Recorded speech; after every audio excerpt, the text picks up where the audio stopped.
someone I just ran into on the way in and just handed a camera. But don't worry, I think it's too dark to see. Okay, so here we are. Today I'm presenting on the future of theater.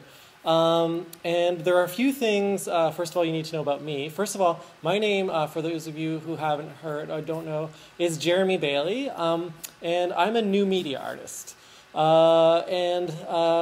I'm not from theater. Like I said, I make art. I'm from the art world. I have to confess up front, I don't really know that much about this place, but that's my advantage. I did take English class in high school, but I was at a French school, but we studied a few plays. I went on a class trip to Stratford, and my grandfather actually is in a nursing home in Stratford, England. I have a picture, not here with me, of me standing in front of Shakespeare's home, which I think gives me some credibility there. But overall, I think it's a great advantage that as artists, and I get invited into these contexts all the time, into situations where maybe things are a bit stale, or that's not the right word, or like a little boring.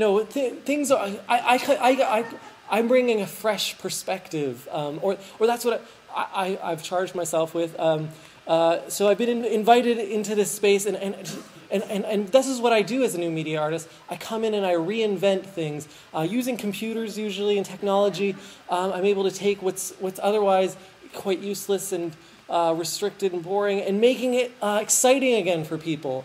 So that's what I'm here to do today, is to make the future of give you some ideas that you can take back with you to your local small little communities of theater communities, however tiny or minute, and for you to innovate there, for you to really grow your audiences, maybe make theater relevant again.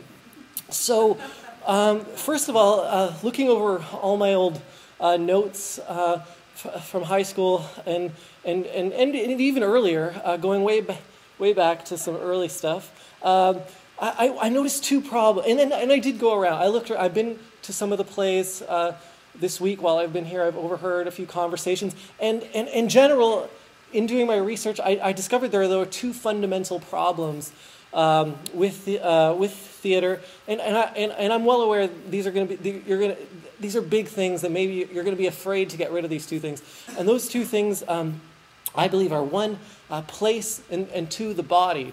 So place meaning this actual theater, this place that we're in, this black box, this stage, and bodies, this physical human form that I take, which is I've always believed quite cumbersome. And I've always wished that I could just be a head and use the real part of the part of the human that's important, which is right up here. First of all, place. That's the first thing. That was easy. And what I do as a new media artist is I get things inside of computers. And once you get things inside of computers, there are really no rules. All the rules go out, and that's what we're imagining today. Imagine you just start from scratch.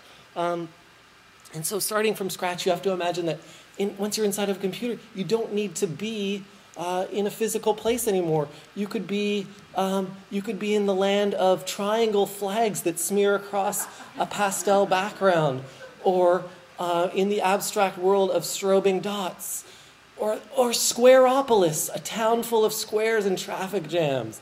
So you can infinite possibilities, infinite tunnels. So you could think abstractly about space. And so using video and animation, we could be in outer space. Imagine King Lear in outer space. I really like space, so I've got two variations on a space theme. Now, you can also imagine that we have the entire internet archive of video available as well. Wouldn't it be splendid to see a local production of Macbeth in front of a dog that cannot quite turn over? And this guy's quite adorable, and that way you have a gateway for all audiences. It might go over their head, but this is universal. And you could political. You could be anywhere in the world. We could be in the shit. We could blow stuff up. Really fuck things up in Iraq. Look at that. So there's limitless possibilities. Oh, I skipped over the one I wanted to land on. Now you could load in any video. I've just got a selection of good ideas here. This is where this video has brought me a lot of joy recently. I've been through a very difficult time personally, and I this always brings a little smile to my face. So I hope you don't mind. I'm going to keep it here for the remainder. Now the second thing is, of course, I mentioned the body. What do we replace the body with? We need performers, and I believe when beginning from scratch, we should reduce things to non-representational forms, so to something more pure, more formal, something where it's the performance that shines through rather than my own physical disabilities. So I'm thinking shapes. And now, by the way, everything tonight is being controlled by this a company in Japan I've worked quite closely with.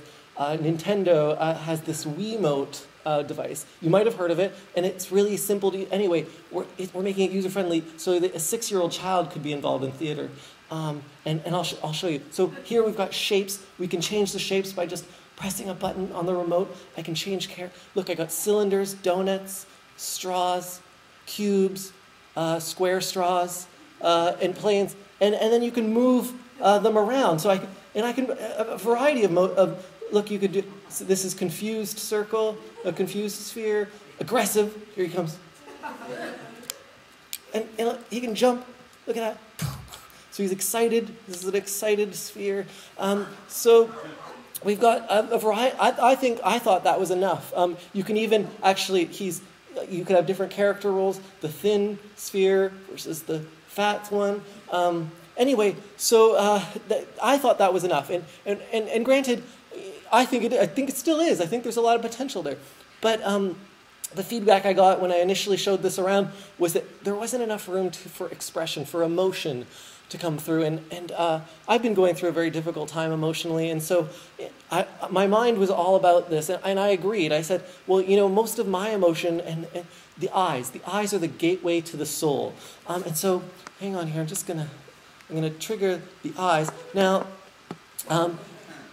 we've put a lot of work into this, and what you'll notice here is that we've got blinking that's being tracked, and all I've got here is a black light, another light, and I can look around, and hang on, just got to adjust the lighting a little bit.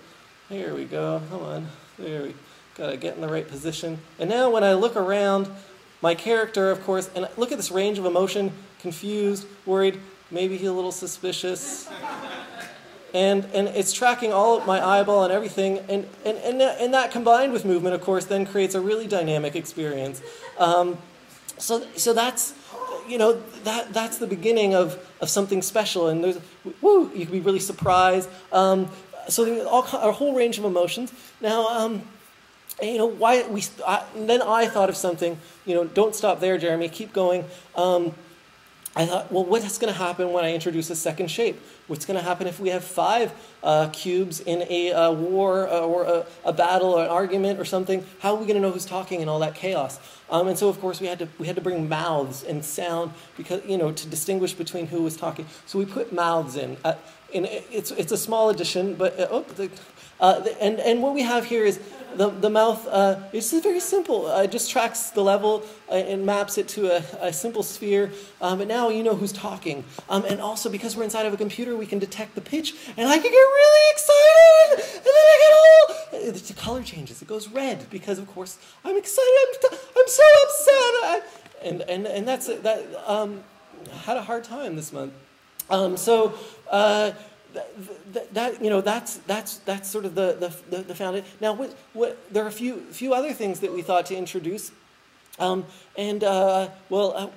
might be asking why aren't we tracking? Why no happiness? Why no smiles?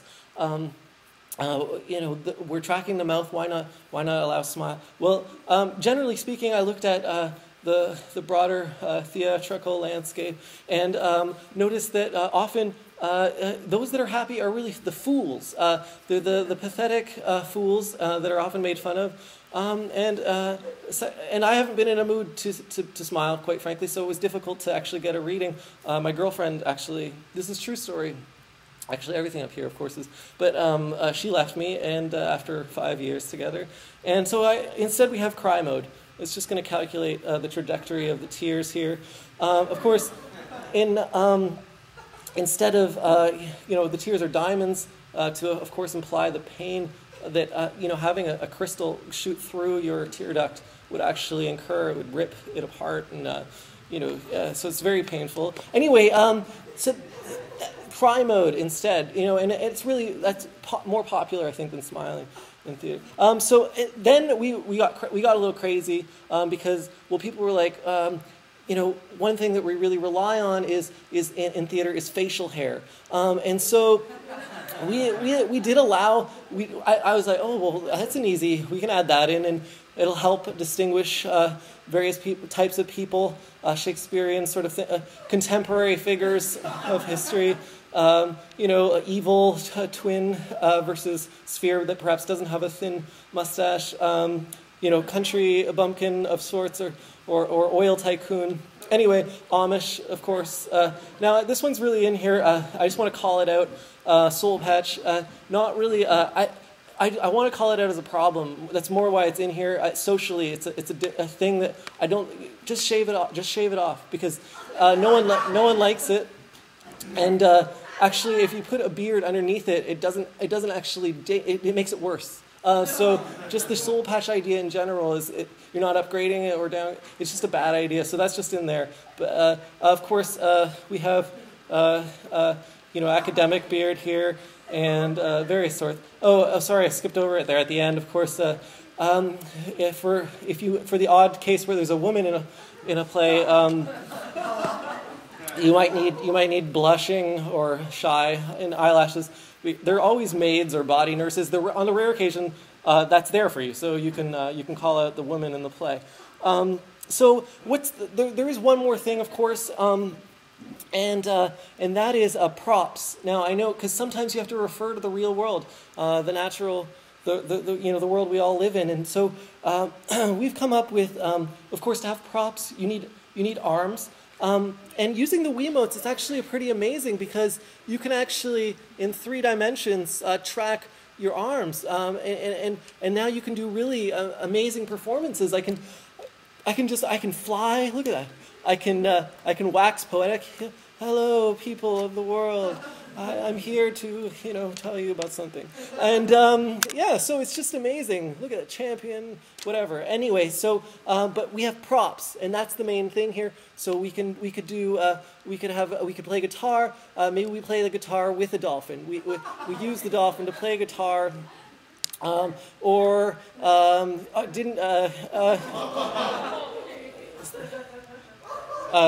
didn't decide on the. Sorry. Anyway, there's also, of course, you might want to play a chess at the end of time. We sit down and we play a game of chess.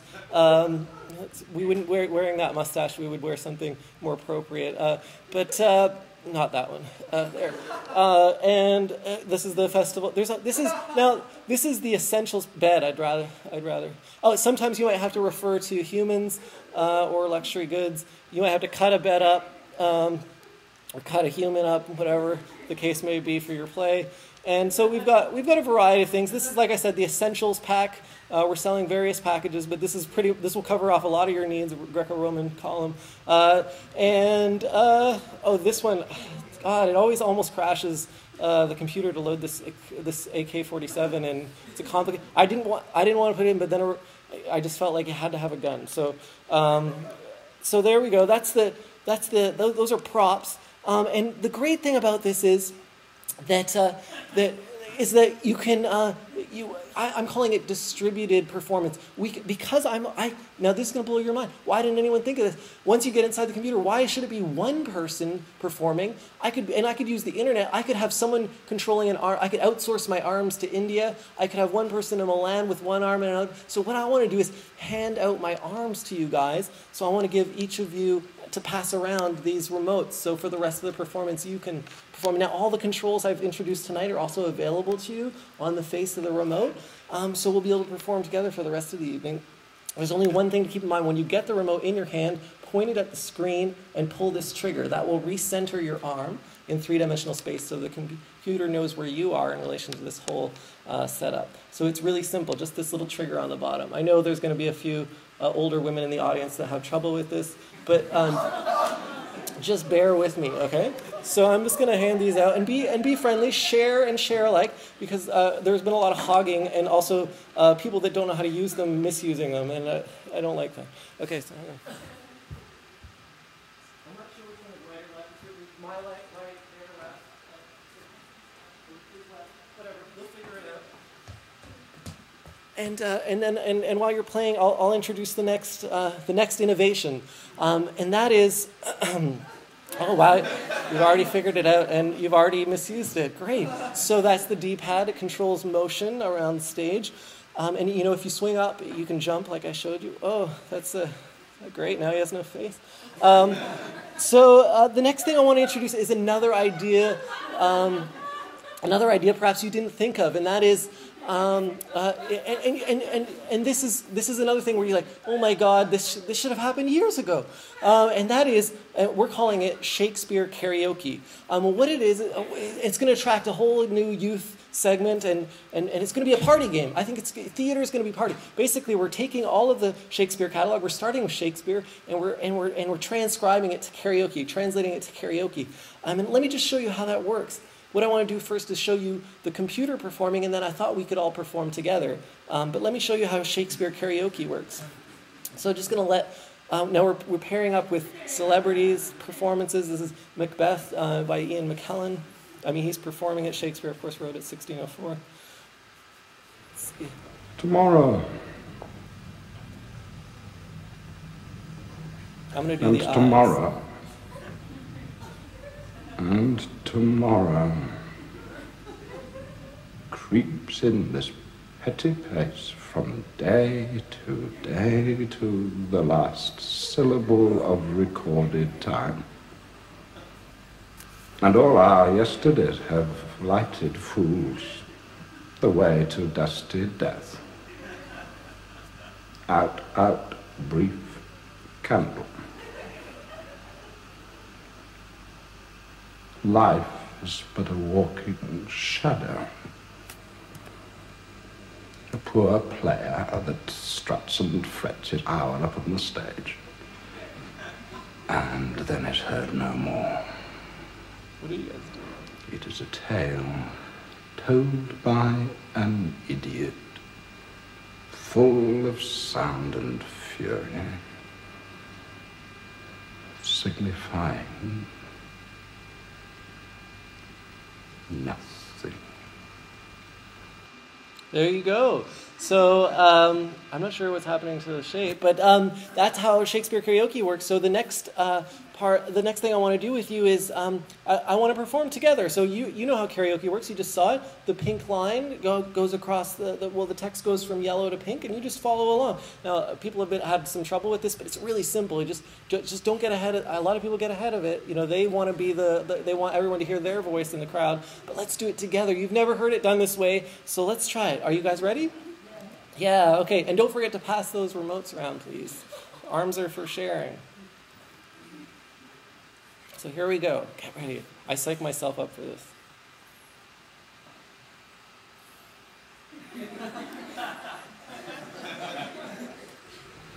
Tomorrow.